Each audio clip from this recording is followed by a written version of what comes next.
yang dikatakan oleh Triatmojo 2010, Breakwater yang ada di samping saya, ini merupakan salah satu bangunan yang dibangun di lepas pantai yang sejajar dengan garis pantai.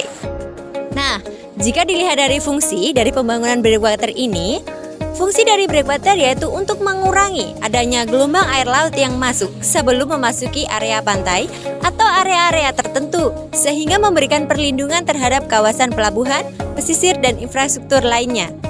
Nah, sedangkan untuk manfaat dari breakwater yaitu sebagai perlindungan pelabuhan, peningkatan ekowisata, menciptakan zona tenang untuk kawasan pesisir.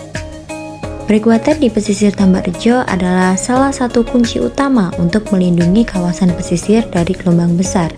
Di sini digunakan breakwater tipe blok beton yang dikenal sebagai tetrapod. Bentuknya unik seperti segitiga atau huruf T yang disusun rapat untuk membentuk penghalang yang kuat untuk melawan gelombang laut.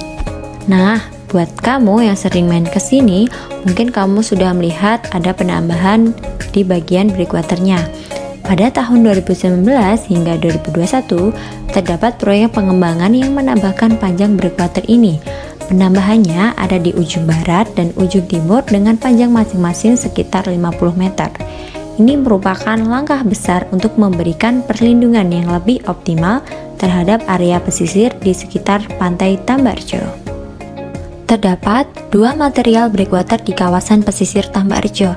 Yang pertama, blok beton bertulang yang diperkuat dengan baja. Ukuran dan berat blok beton disesuaikan dengan intensitas gelombang di lokasi pesisir Tambarrejo. Yang kedua, batu alam yang disusun dengan hati-hati untuk menciptakan kestabilan struktural, terutama di area yang lebih tenang. Biasanya di kawasan pesisir Tambarrejo, terutama di kawasan breakwater, sering dijadikan oleh para wisatawan sebagai spot foto favorit. Mereka bebas melakukan foto, namun dengan himbauan harus hati-hati ketika dalam melakukan berfoto. Yang kedua, aktivitas selain foto bisa dilakukan, yaitu mereka dapat menikmati pemandangan. Di sini mereka dapat berjalan kaki, bahkan naik perahu kecil di sekitar breakwater. Suasana yang tenang, jauh dari keramaian kota, bikin kalian semua bisa relaksasi sambil menikmati panorama alam laut yang sangat menyenangkan. Di sini merupakan kawasan hutan mangrove. Upaya konservasi hutan mangrove dimulai pada tanggal 16 Mei 2023 yang dilakukan oleh pemerintah daerah yang berkolaborasi dengan masyarakat sekitar. Jadi untuk pengertian dari hutan mangrove sendiri yaitu ekosistem berupa vegetasi khas seperti pohon bakau dan semak yang hidup di sekitar kawasan pesisir, terutama di kawasan pasang surut air laut.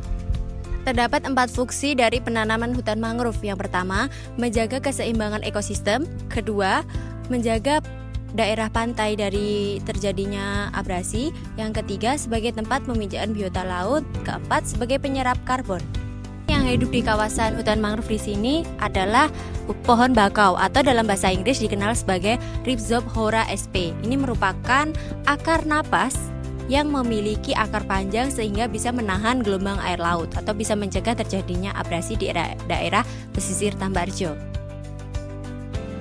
Upaya konservasi aksi perlindungan hutan mangrove di kawasan pesisir Tambarrejo dilakukan pada tanggal 16 Mei 2023 oleh pemerintah daerah yang berkolaborasi dengan organisasi masyarakat dan komunitas lokal dalam melakukan upaya konservasi hutan mangrove di kawasan pesisir Tambarrejo.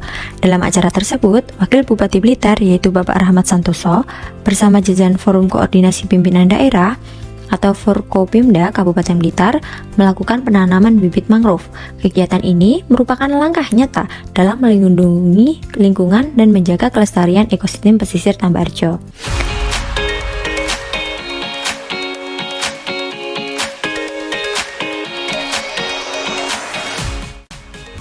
Hari ini kita akan menjelajahi pasar ikan yang ada di kawasan Tambarrejo.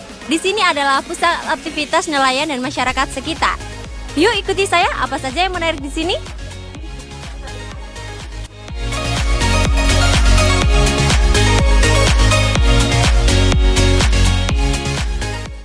Nah, sekarang saya sudah berada di pusat ikan Pantai Tambarrejo.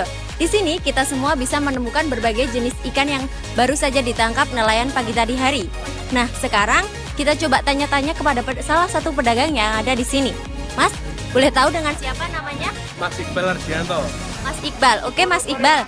Di sini untuk jenis ikannya apa aja ya, Mas? Banyak, Mbak. Sulir, kerapu, sekar taji, benggol, layang, kembung, tuna, tongkol. Nah, ini salah satu hasil tangkapan nelayan pagi tadi hari.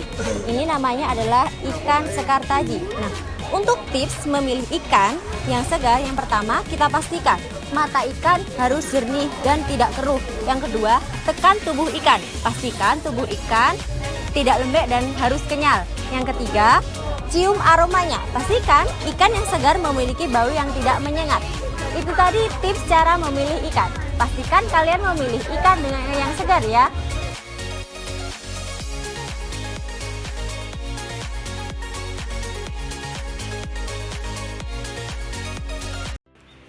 Pernahkah kalian semua mendengar tentang fish emulsion?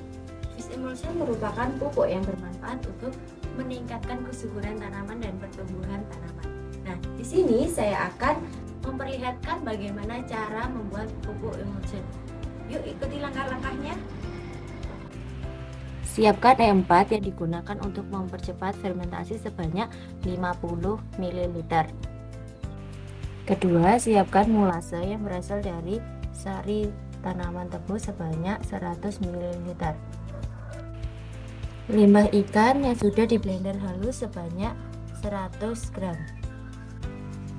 Siapkan air bersih sebanyak 4 liter. Untuk langkah selanjutnya, campur ketiga bahan ini ke dalam air.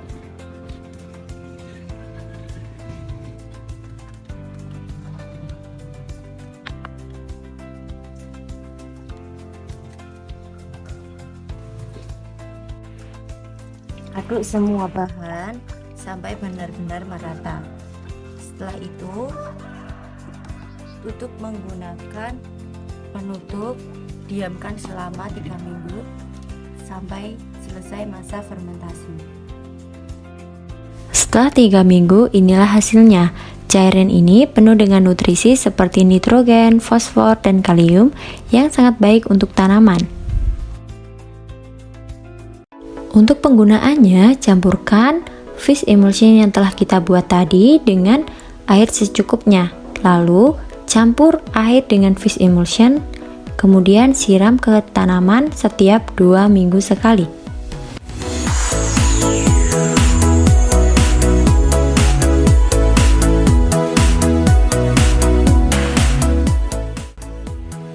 Adapun manfaat penggunaan pupuk fish emulsion bagi tanaman yaitu yang pertama, membantu pertumbuhan tanaman, kedua, memperbaiki struktur tanah, ketiga, berasal dari bahan alami ramah lingkungan yang biasanya terbuang. Dengan menggunakan pupuk ini, kita bisa mendukung pertanian berkelanjutan yang memanfaatkan limbah ikan sebagai bahan utamanya. Hari ini kita akan melihat pihak instalasi Pelabuhan Perikanan Pantai Tambarrejo melakukan kegiatan kerja bakti dan edukasi kepada masyarakat terkait pemilahan sampah. Sampah sendiri terbagi menjadi 3 jenis, sampah organik, anorganik, dan sampah B3. Kegiatan ini akan didokumentasikan dan dilaporkan pada aplikasi Selaraskan. Aplikasi ini merupakan sistem pelaporan ragam informasi lingkungan pelabuhan dan perikanan yang wajib dimiliki oleh setiap instansi yang ada di Indonesia.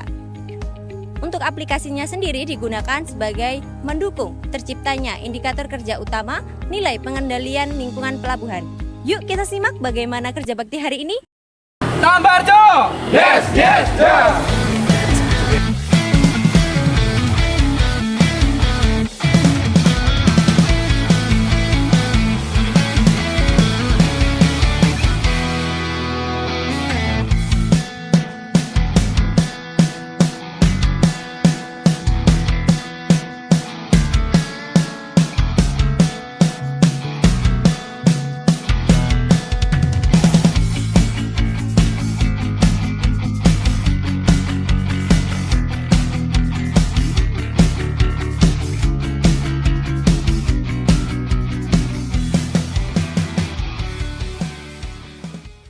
Baik Bapak, ini tadi kan kita sudah melakukan kegiatan kerja bakti ya Pak.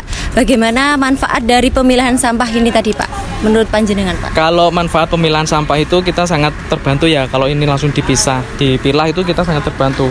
Ini kan ada yang organik, ada yang non organik. Kalau yang organik itu kita kalau sudah pemilahan, kita bisa langsung proses untuk menjadikan pupuk dan bisa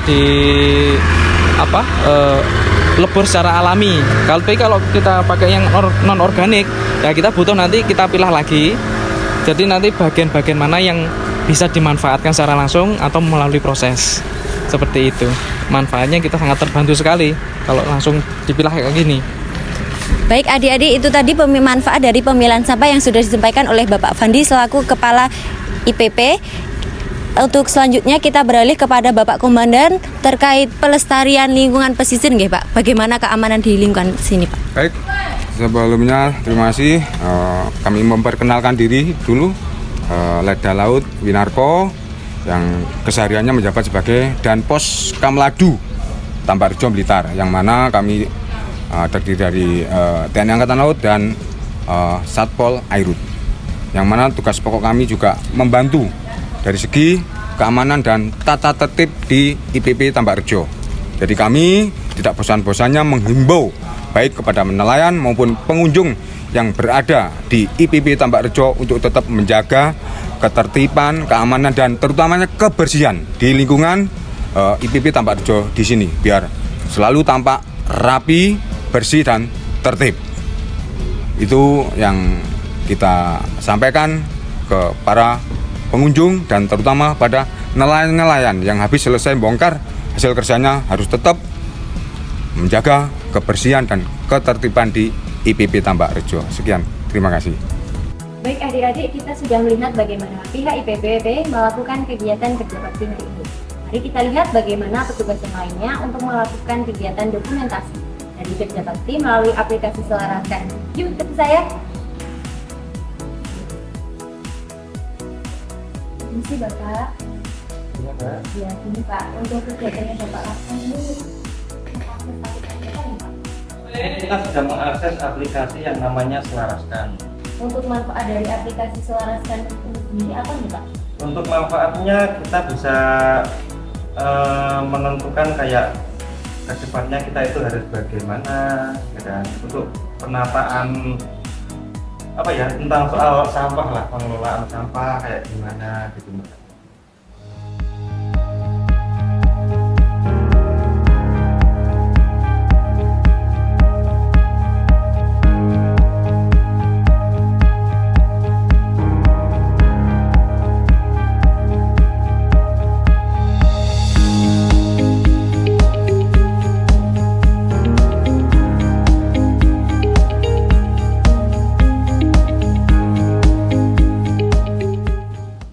Kegiatan ini bukan soal membersihkan saja, melainkan terdapat bentuk integrasi antara teknologi digital.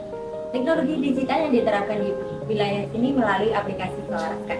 Aplikasi ini dapat memperoleh data yang valid. Dengan data yang valid, kita dapat mengetahui seberapa pengaruhnya kita dalam melestarikan lingkungan pesisir Tambarjo. Setelah kita mengeksplor pesisir Tambarjo, tentunya adik-adik semua sudah memahami bagaimana prinsip blue economy diterapkan di kawasan pesisir Tambarjo.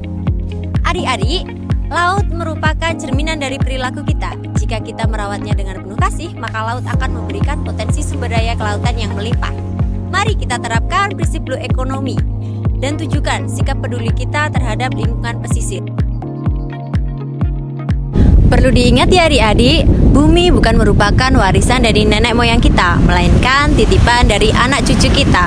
Mari bersama-sama kita jaga kelestarian dan keindahan pesisir Tambarjo dan semua laut di dunia. Sampai jumpa di vlog geografi selanjutnya.